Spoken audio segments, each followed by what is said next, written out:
We want to welcome you guys to L3 Perspective. Ladies and gentlemen, my name is Glenn Davis. I'm sitting here with my guy, Cameron Macias. It's your boy, Killer Cam.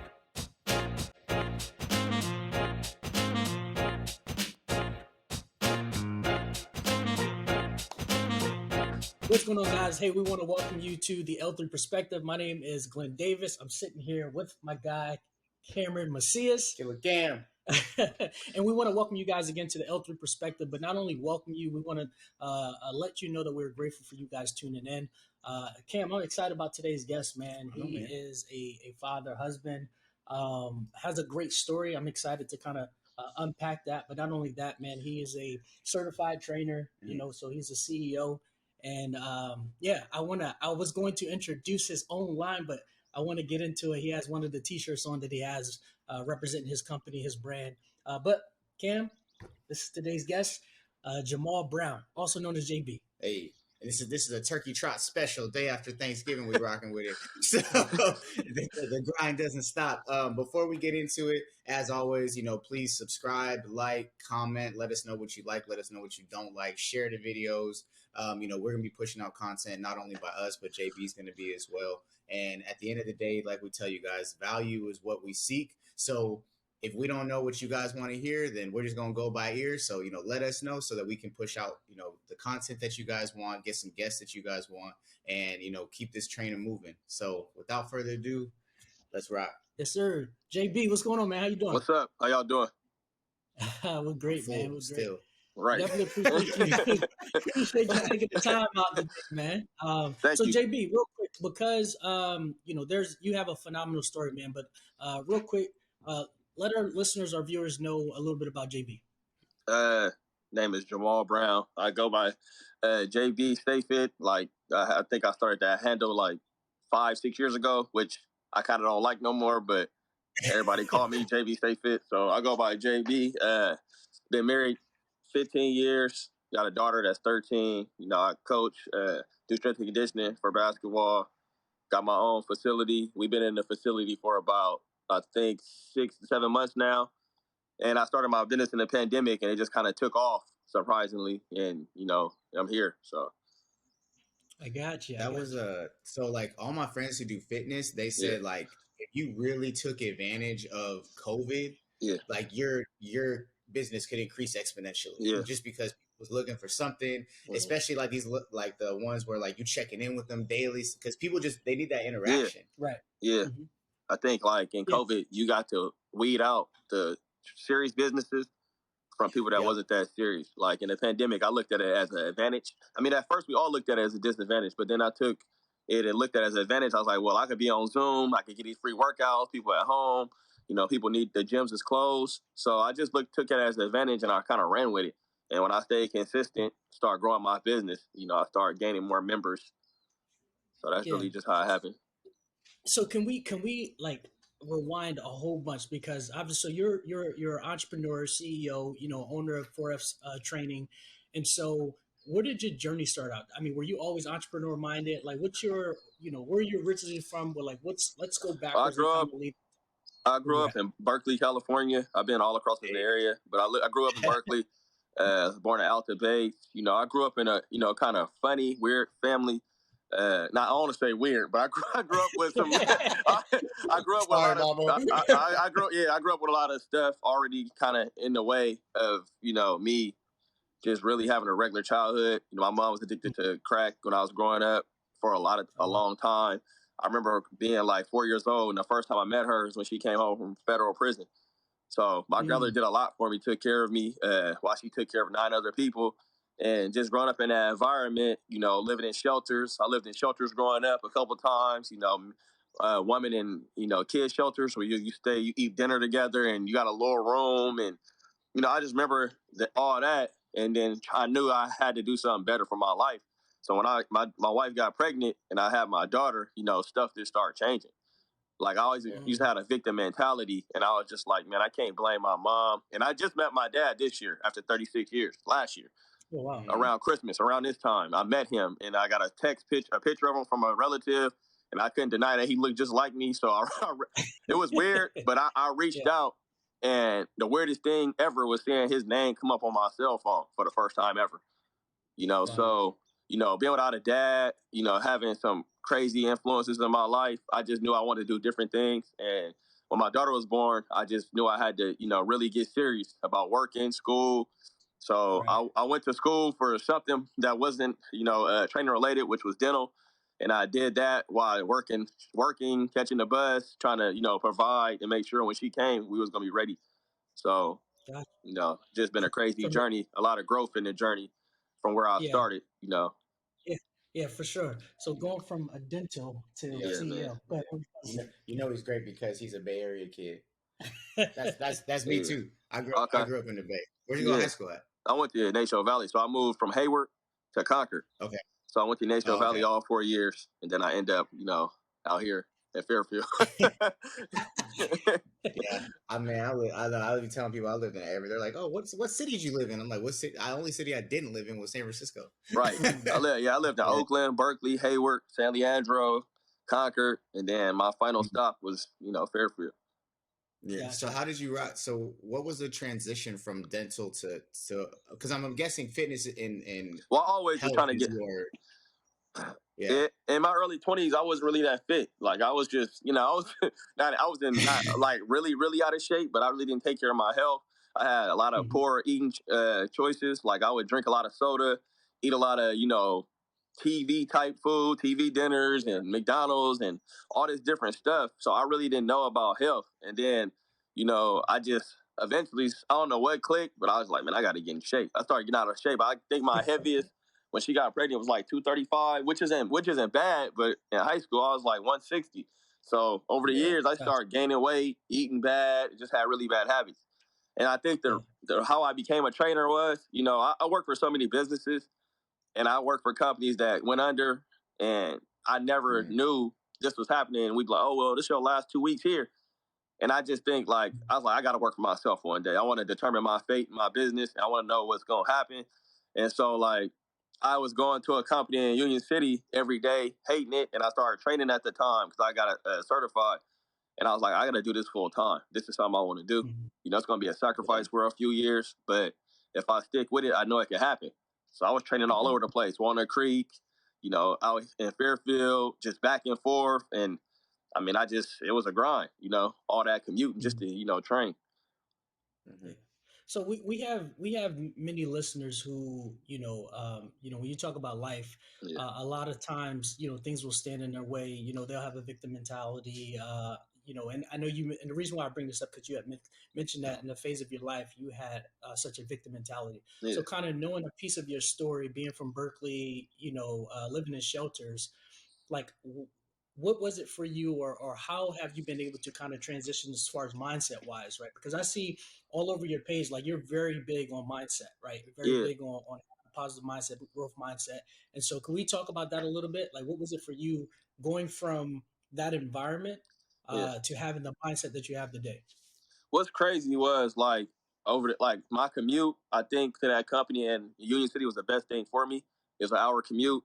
And I started getting into some motivational speaking, like listening to guys like Les Brown, Eric Thomas, E.K. Johnson. And that stuff just started hearing the stuff because I never was into that. It was either rap, some R&B or something, but I started just listening and listening. And that would be what I did every day from home to work.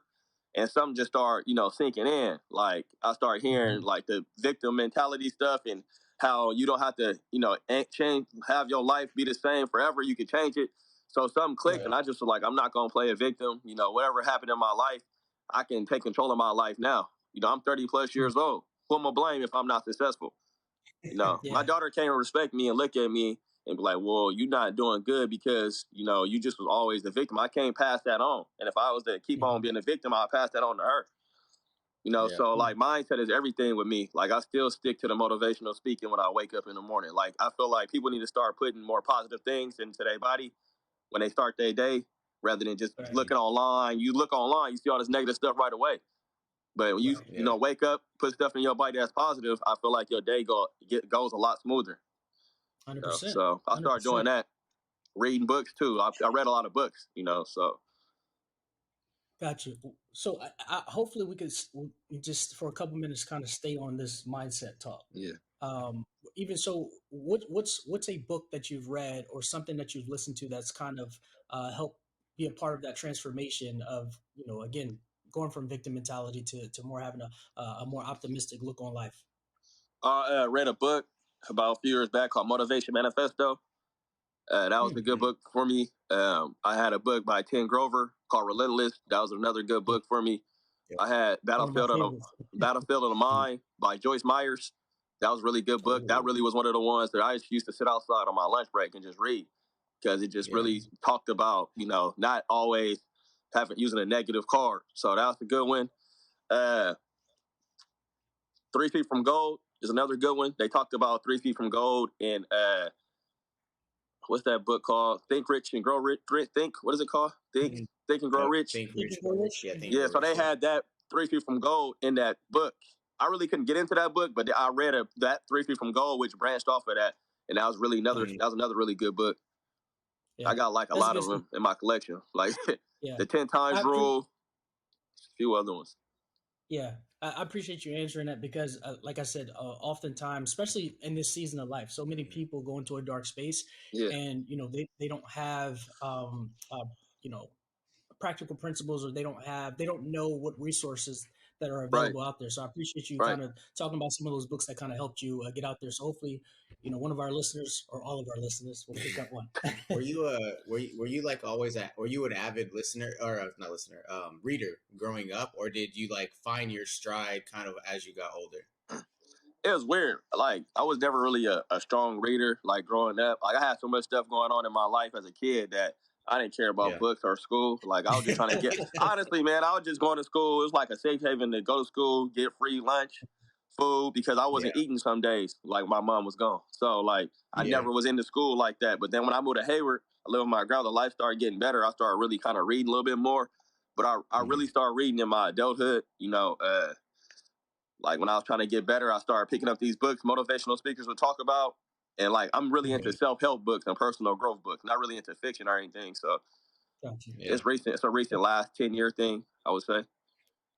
That's kind of how I was too. I was not a big reader at all. And I'd say in the last couple of years, I've gotten better at it. I'd say what I tell y'all, the last 45 days has probably been the best I've been at it. So I said I wanted to read a book a month, and I read 4 in the past 45 days. So I'm like, okay, nice. I'm on a good stat. But before then, like, I'd read a book here and there, because the same thing, I'm not really into fiction. Like, I like the books about mindset and building businesses, stuff like that.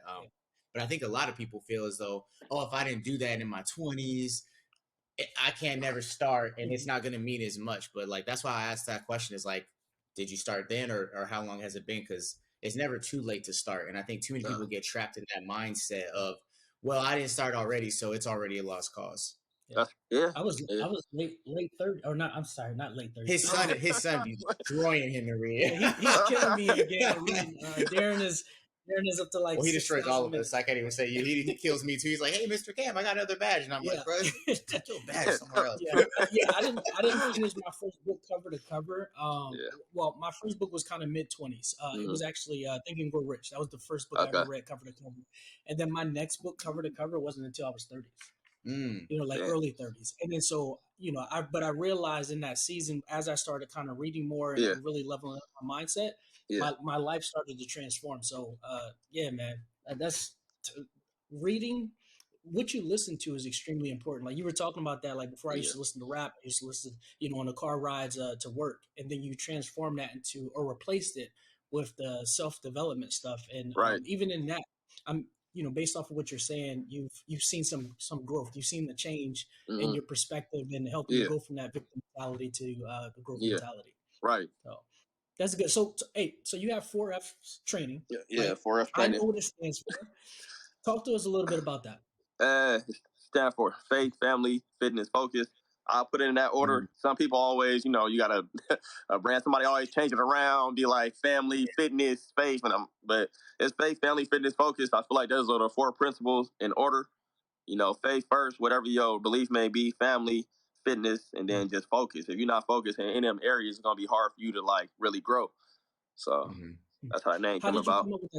How did you if we could talk a little bit about that. Those four things are obviously core principles to you. Yeah. Can you dive a little bit deeper into that? So, starting off with faith, like I know you say everybody has their own faith, but what was it for you to make sure that that was kind of a pillar in your brand? Um, I mean, I believe in faith. I believe in God. I do read the Bible sometimes. I try to get closer to Him. So that was one of my main things. And family, I don't have a big family, but me, my wife, my daughter, parents-in-law, I got like a smaller bunch, and that's really important. So I thought family was the next thing. Fitness, I feel like fitness took me from that person I used to be with the victim mentality to not really caring about anything to making me feel like at my best form, maybe in my best form, and then focus. I had to get focused in all them areas of my life. So Hmm. I love it. I love it, man. Four core principles that are staples to many people. So yeah, yeah. So you said faith, family, the fitness, fitness, and focus. focus. Yeah, Yeah. God, I wanted to make sure I had it in the right nah. I order. mean, it'd be in crazy orders. Like I was in the. This is crazy. I was in a paper like yesterday for the turkey trot. Somebody interviewed us and we made the paper. Me and my other Oh, friend nice. Lamont, and Mhm. the guy said he works for Jamal Brown. He works for four. I don't even know how you spell it. It was FOUR F some. I was like 4 F's, and I was just like, Yeah. man, it just is. No. It is what it is. But it always get messed up. No worries, no worries. Hey, so obviously you have your t-shirts. I remember a while back you gifted me with a t-shirt, which I'm very grateful for. I appreciate it. And So so whenever I wear it out and about, so it says dangerous when hungry, right? yeah, yeah. So that dangerous when hungry, people really think that, so are you dangerous are you really dangerous when you're hungry? And so people don't understand it's more of a It's a mindset thing. mindset. What Yeah. let's talk, can we talk about that very briefly? Dangerous when hungry. Uh, it was developed in a pandemic. Like I remember, it was so hot. You remember the boys to be in my backyard. It's about 105 degrees, and we on this hot turf. We couldn't go in no gyms. Like I was at the park training all day. And it was just like, I need to come up with something because these people that's doing this stuff is crazy outside. It's 100 degrees, and I got these day out here every day getting their work in. And I was just like, my wife was like, let's come up with dangerous when hungry. And she came up and she showed it to me. I was like, that's it. I was like, because, when you danger, when you hungry, you going to do anything to eat, kind of like a lion. Mm, So I kind of looked at it like in them terms. And yeah, that's a yeah. good slogan, dangerous when hungry. But people do take it out of context. I had, Yeah. I had I take it people out of like, context yeah. because I'm always hungry. I mean, I had people buy it and take Thanksgiving pictures in it, and I was like, Yeah. hey man, if you wanna buy 10 shirts and you do that, I'm not gonna say no. So it don't really bother me no more. But Yeah. some people get, most of the people that know me get where it come from. I think that's one of the main, that first shirts I came out with, and people was buying them like crazy, like hoodies, tank Yeah. tops, t-shirts. Hmm. So Yeah. I know we're gonna have to do like a partnership, like a merch partnership. Merch. That's the merchandise. That's our next thing. yeah, Yeah. that's the one Well, part I hate the most, to be honest. I mean that's what I've heard is like it's Yeah, cool, but yeah, because you yeah, got to get it shipped, you got to find yeah, somewhere where they ain't gonna kill you on prices. It's a yeah. whole thing. Mhm. Right. So when you made that transition, so if you can talk about that transition from working with dental to then opening up your own business, like what was that like? I mean, it was gaps afterwards, but going to school for that, that's what my associates of science was in. I wanted to be an RDA. I wanted to be a hygienist after that, and I was close to becoming an RDA. I was close to becoming an RDA. Like I failed Oh my wow. test because I was working 12-hour shifts. So I was going 6 p.m. to 6 a.m. and going Mm, to school, doing my practicals, working off one car, oof. picking up my wife from work. It was just rough. Yeah. So when I took my practical, I was ready. I thought I did that. We got like two different tests. You got to do fillings. So you got to make sure the filling is Mm-hmm. smooth. Put the Yeah. paper on it, make them bite down to see if they got any kind of like high Yeah. filling. And then you got to do a crown. So when I got to the crown on tooth number 8, which was like one of the front teeth, it didn't pass. So they did the floss thing. I thought I was good. And if it makes a noise, if it sticks, then it's not good. So I failed the test. And I was, like, should I take it again? I was like, I don't want to do dental. I don't want to do Yeah. dental. It's not for me. I still worked in the field afterwards. Like I was a DA, dental assistant, and it was cool, but like I didn't really want to do dental. I wanted to get Yeah. into something that was comfortable that people thought I should go into. It wasn't for me. So. Yeah. And But So this then the is a yeah. transition So to what? training, Yeah. huh? Yeah. Go Yeah. ahead. Yeah. No, yeah. Yeah. No, I wanted. What's the No, I'm saying transition like? the transition to training was like I had to really work on myself first, like really get in the gym. I became addicted to working out. Now I always played sports growing up, basketball and stuff, but like I let myself go. And I started getting addicted to working out where it was like something I did every day before work. So I would run, lift, and then I started really getting into like different kind of trainings, hit training, circuit training. I knew about none of that stuff. You know, growing up playing basketball, the coach would just throw you in the gym and be like, do lunges, squats, whatever, jump, box jumps. I didn't know about, you know, all the different kind of exercises. So I started studying, got my NASM certification, eventually worked at a corporate gym that was doing the Union City job and that both. So I wake up at 4 in the morning, train to about noon, and then drive to Union City for my 2 to 10 shift. So that was like a, you know, every day, like consistently, and still working out twice a day in between. For how long? I did that for a year, and I was like, me and my wife sat down one day at a table. We was out to eat, and I was like, I think I'm gonna walk away. You know, I walked away from my 401k, all this stuff, and like benefits, and it was just a tough transition. I remember I was I walked away, and I worked for my gym, and I was taking people clients, like not taking us, giving me their clients because it's going out of town. Yeah. And I was working hard. Like I was working had like 7 to 8 clients a day. My first check was $600 after 2 weeks. Oh my! And I was like, oh. And I sat there like, man, I don't know if this is it. Like this might not be it. I love it, but this ain't going. We can't do nothing with this. And I just stuck with it. Like I stuck with it. If I start going to other gyms, seeing if I could work there. So I was at 3 gyms at one time. Like I was at the In Shape, the Sassoon Croc Center, and I was at Lynch Fitness in Walnut Creek. And so just to make a decent amount of money, a decent check, which still was like I was only making probably $1,200 every 2 weeks, if that even. So it was tough, but I stuck with it. I kept on working and working and working, and eventually I got a job where I became salary. Gotcha. So I was salary as a trainer, which is weird. And then that job closed into COVID, and that's when 4Ls really just started taking off. You know, gotcha. We went from one. Go ahead, my bad. Go ahead. No, you're good. No, I was saying we went from one summer being outside to like God blessed us at the end of the summer when it started about to rain and like get cold that I had an offer to work in another facility, and then I got into that facility, was there for like a year and a half, and now I got my own facility. So it was a process. It's Yeah, I feel you. It's people think that entrepreneur jump is easy. No, so it's not. Going from no longer having a 401k, consistent income coming into first check being $600. You said something. So as you were talking, you said something that really stood out to me. You were talking about like, you know, as you jumped into that transition, you know, before anything, you decided to work on yourself first. And I think so many people will try to inspire other people without focusing on self first, right? You can't pour into another cup if your cup is empty, right? We often talk about that. Yeah. And so with 4S training, what is the impact that you're trying to make? Like, because I've seen you inspire and impact so many people. You've obviously kind of poured and filled up your cup enough, and you're pouring into others. Like, what's the vision for 4S training? For 4F training, I like, you know, bigger gyms. You just scan your card and go in, and you don't really have a relationship with people.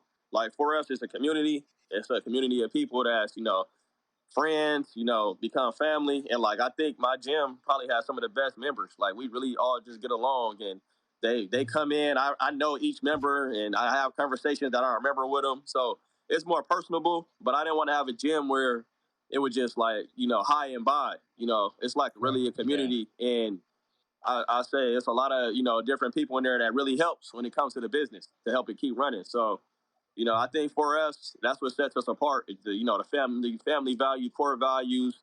You know, Glenn been to the gym, and you know everybody's always welcoming when he come in. Yeah. So I think that's the big difference. It's more than just it's more than training. I'm coming by.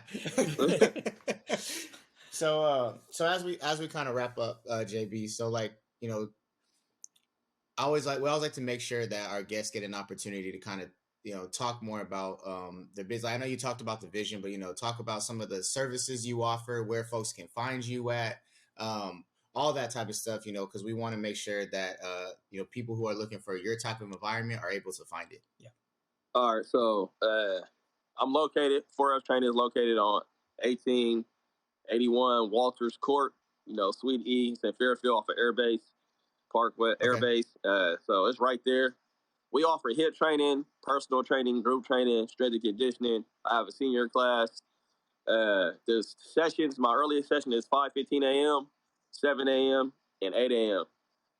No, 5:15, 6 a.m., and 8 a.m. I made an adjustment to my schedule recently. And then I do that Monday through Friday. And then the senior class is Monday, Wednesday, Friday at 10:45 a.m. to 11:30. So they do 45 minutes. Also Thursday. And that's pretty much all the services I provide. For boot training is more grouped. For personal training is more personalized. So the sessions is kind of different depending on what you want. And then if you want to find me on IG, 4F Training on IG, that's my business one. And then I'm on Google and Yelp also. Like Google and Yelp, boy. Yeah. I'm about to open up a Google just from my house. Yes, the studio. Hey man, you can. I had a Yelp before I had a facility, which was weird. And I was like up there on Yelp, and I was like, I ain't got a building yet. So I said, once I get one, it's gonna be on. I mean, that's how I feel. Like I real talk thought about that. I was like, I need to open up a Yelp. I mean, and realistically, like, there's a business out there too. Like, you could have people record podcasts here. Yeah, there's a business for that. People pay for that. But anyways, I digress. We appreciate you, bro. Glenn, take us out, bro. Yeah, absolutely. JB, Kim, and I, again, very grateful for your time, man. I'm glad that our listeners were able to kind of just get a snippet of, who JB is, who Jamal Brown is, what the 4F's training is, the core values. There's a lot of our listeners who, again, are come from the environments that are similar to yours, and they're just kind of stuck in that space mentally. Right. And so for you to kind of drop a little bit of information, books that have inspired you to kind of help you go from being a victim or having that victim mentality into more of a growth mentality and having more of an optimistic lens in the world, man. Want to continue to keep doing what you're doing, continue inspiring your community through the 4F's training lens, man. And again, thank you for your time. Look forward to connecting and collaborating you with other things as well. All right. Thank you. I appreciate y'all having me on here. Okay. For real. Thank you. Hey. Absolutely. All right, y'all. We'll see y'all later. We out.